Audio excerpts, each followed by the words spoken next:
संसार में मनुष्य का शरीर पाना बड़े भाग्य की बात है, तो सत्संग का पाना परम सौभाग्य की बात है।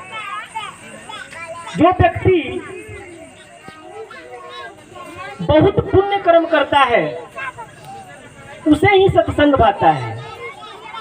अगर इस हाटा बाजार में लड़ाई झगड़ा हो जाए तो हाटा क्या, आसपास के जितने भी गांव के लोग हैं सभी लोगों को जानकारी हो जाएगी कि हाटा बाजार में गोली चली है या फलाने फलाने से झगड़ा हो गया है। अगर यही सत्संग में हम लोग बैठे हैं, ज्यादा दूर जाने की बात नहीं है, और बगल में नहर के पास ही अगर झगड़ा हो जाए तो सभी लोग दौड़ पड़ेंगे। अगर कहीं पर कोई नृत्य होता है, डांस होता है, ऑर्केस्ट्रा आती है, तो वहां पर बहुत लोगों की भीड़ जुट जाती है। लेकिन सत्संग जब होता है तो बहुत कम ही लोग आ पाते हैं। इसका कारण क्या है?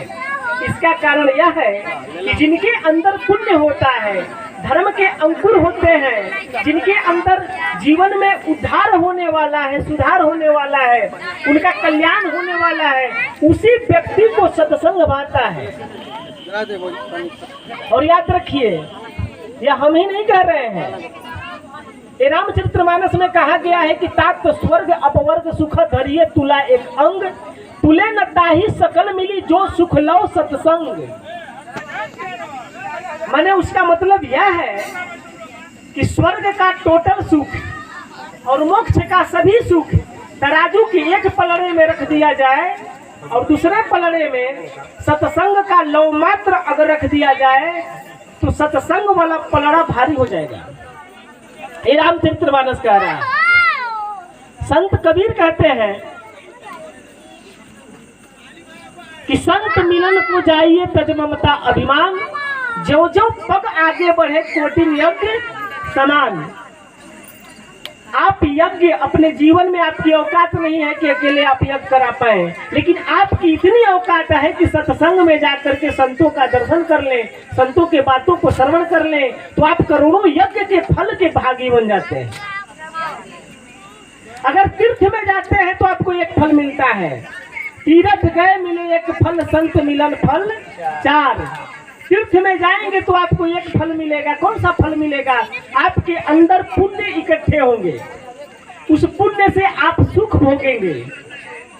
लेकिन अगर संत का दर्शन हो जाता है तो आपको अर्थ, धर्म, काम और मोक्ष चारों मिल जाता है। कोई चीज पाने की आवश्यकता नहीं है। तो तीर्थ में जाना अच्छा है कि संत के दरबार में जाना अच्छा है? तीर्थ में जाएंगे तो धक्का मुक्की होगा, आपकी बैग चोरी चल जाएगी, मैंने बहुत कुछ हो सकता है, छोड़िए। लेकिन तीर्थ में जाते हैं तो एक फल प्राप्त होता है, लेकिन सत्संग में जाते हैं, संत का दर्शन हो जाता है तो चार फल मिलता है। कौन सा फल ज्यादा अधिक हुआ? और गुरु मिला अनेक फल कहे कबीर विचार। अगर सदगुरु मिल गए, आपके गुरु का दर्शन हो गया तो समझ लीजिए कि संसार में कुछ पाने की आवश्यकता नहीं है। तो याद रखिए, सबसे बड़ा क्या चीज है? आपके जीवन में सत्संग का होना जरूरी है। अगर जिसके जीवन में सत्संग नहीं है तो समझ लीजिए कि उसका उद्धार होने वाला भी नहीं है। सत्संग उसे ही कहा जाता है जहाँ सत्य का संग हो। अभी कल हमारे परम पूज्य गुरुदेव स्वामी ब्रह्मानंद जी का जन्म दिवस था, वहाँ पर मैं यही बात बता रहा था कि सत्संग में आने के बाद भी आपको सुख शांति मिलने वाली नहीं है। तो मैंने एक उदाहरण दिया था, कुछ लोग सुने होंगे। उदाहरण यह था, हम सत्संग में यहाँ आ गए जरूर, लेकिन अब सोच रहे हैं कि किसका चप्पल बढ़िया है, किसका जूता अच्छा है। सत्संग में बैठल, अब हम सत्संग में तो आ ही गए हैं, लेकिन विचार कहाँ काम कर रहा है कि देखा तनी केकर संडी लेकर में अच्छा हो गया, हमारे गोड़ में बढ़िया लागत है कि ना ये पहन के सीधे चल जानी।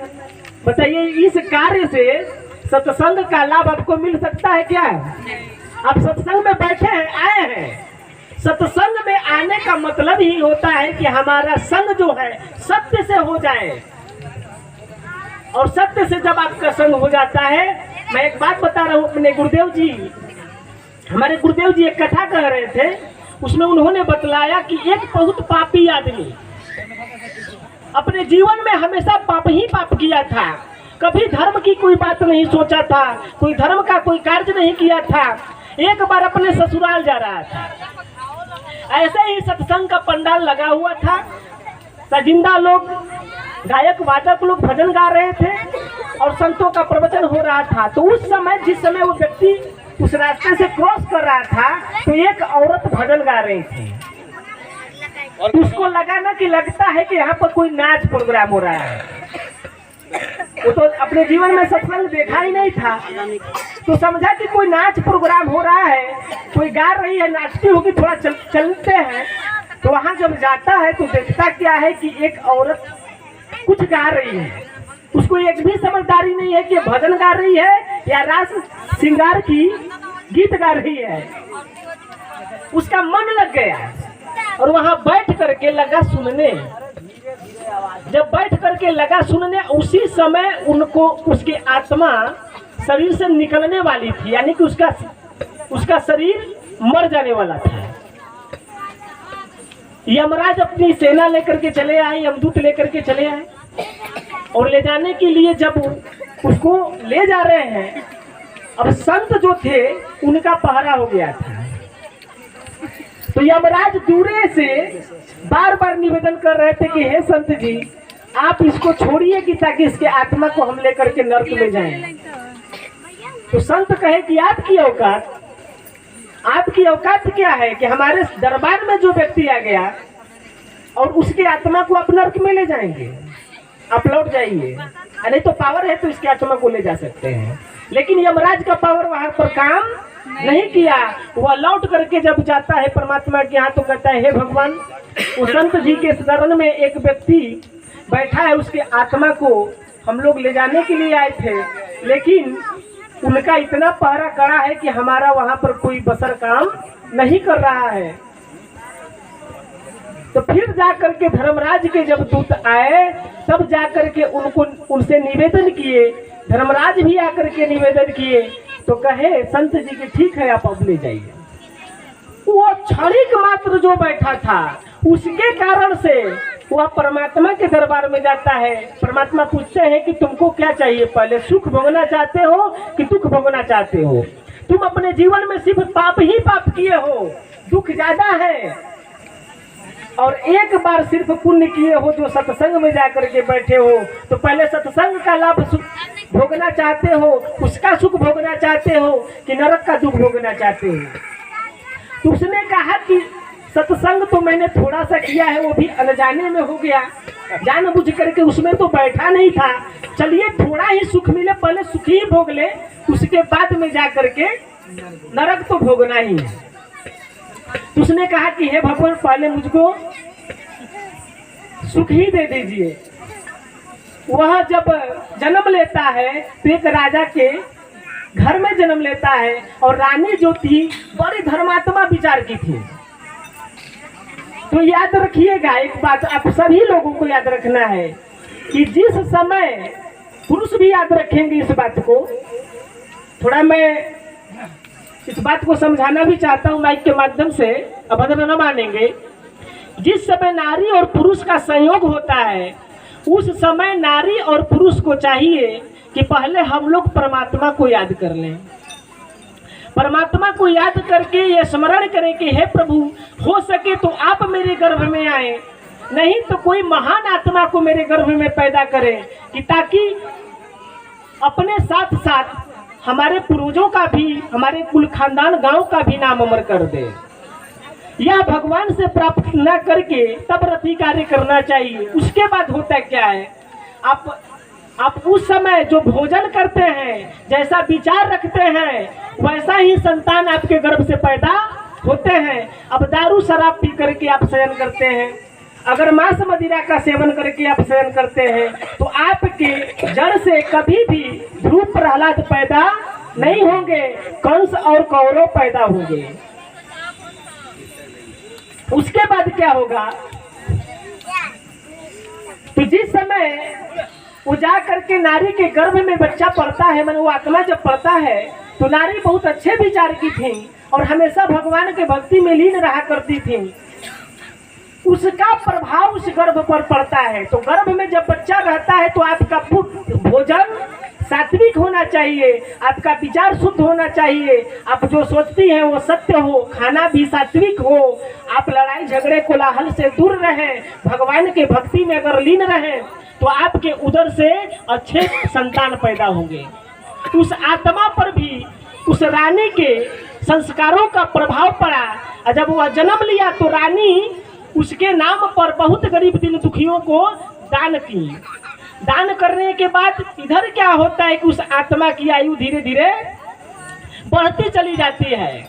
वो बच्चा जब बड़ा होता है तो उसको भक्ति में लीन कर देती है रानी कि बेटा तुमको सुबह स्नान करके इस भगवान का नाम ले करके पूजा करके ही भोजन करना चाहिए। वो भजन में लग जाता है और उसकी आयु धीरे धीरे बढ़ती जाती है, पाप धीरे धीरे कम होते जाता है और अंत में जाकर के उसकी उम्र इतनी बढ़ जाती है कि एक राजा के रूप में, प्रतापी राजा के रूप में राज करता है और गरीब दीन दुखियों की सेवा करता है। फिर अगले जन्म में जब उसका जन्म होता है तो वह संत बन करके आता है, उसकी आत्मा को मोक्ष हो जाती है। सत्संग का इतना लाभ है, यह सत्संग किसी एक व्यक्ति के लिए नहीं है। ये सारे संत महात्मा जो बैठे हैं अपने मुख से अगर कहेंगे कि चोरी नहीं करना चाहिए तो यह हिंदू के लिए भी है और मुसलमान के लिए भी है। अगर ये कहेंगे कि नशा का सेवन नहीं करना चाहिए तो यह हिंदू के लिए भी है और यह मुसलमान के लिए भी है, बौद्ध के लिए भी है, ईसाई के लिए भी है। तो सत्संग देखिए सभी लोगों के लिए है, किसी का भी सत्संग हो सत्संग में जाना चाहिए और संतों के सानिध्य में रह करके उनके बातों को श्रवण करके जितना हो सके, ज्यादा सुधार न होने पाए, एक सत्संग में अगर राजा बाबू आए तो संकल्प ले ले कि मैं आज के बाद पान छोड़ता हूँ, आज के बाद मैं पान नहीं खाऊंगा। तो दूसरे सत्संग में जाएंगे तो कहेंगे कि गांजा भी अब इस सत्संग में आने के बाद छोड़ देता हूँ। तो बताइए राजा बाबू का उद्धार होगा कि नहीं, सुधार हो जाएगा कि नहीं। इसी तरह से एक संत जी प्रवचन कर रहे थे और कह रहे थे कि आप लोग संकल्प लीजिए, एक संकल्प लीजिए कि मैं आज के बाद ये चीज नहीं करूंगा, ये चीज छोड़ रहा हूँ। तो सभी लोग बारी बारी से आकर के कह रहे थे कि महाराज जी मैं आज के बाद पान नहीं खाऊंगा, कोई कहता था सुरती नहीं खाऊंगा, कोई कहता था कि चोरी करने की आदत थी चोरी नहीं करूंगा। तो एक दूरे से खड़ा होकर के व्यक्ति चिल्ला करके कहता है कि मैं भी छोड़ रहा हूँ संत जी, मैं भी छोड़ दूंगा। तो उन्होंने कहा कि क्या छोड़ोगे भाई, सबके सामने बताओ। तो कहा कि घबराने की बात नहीं हुई, एकदम छोड़ दूंगा। तो उन्होंने कहा फिर बताओ तो क्या छोड़ना चाहते हो। तो कहा कि आपके सत्संग में आना ही छोड़ दूंगा। तो छोड़ने में ये मत कीजिएगा कि सत्संग को छोड़ दीजिएगा, लगे रहिए, सुधार होगा, उद्धार होगा। समय कम है, मैं ज्यादा विषयांतर अब नहीं जाऊंगा। इसी के साथ मैं अपने वाणी पर विराम देता हूँ।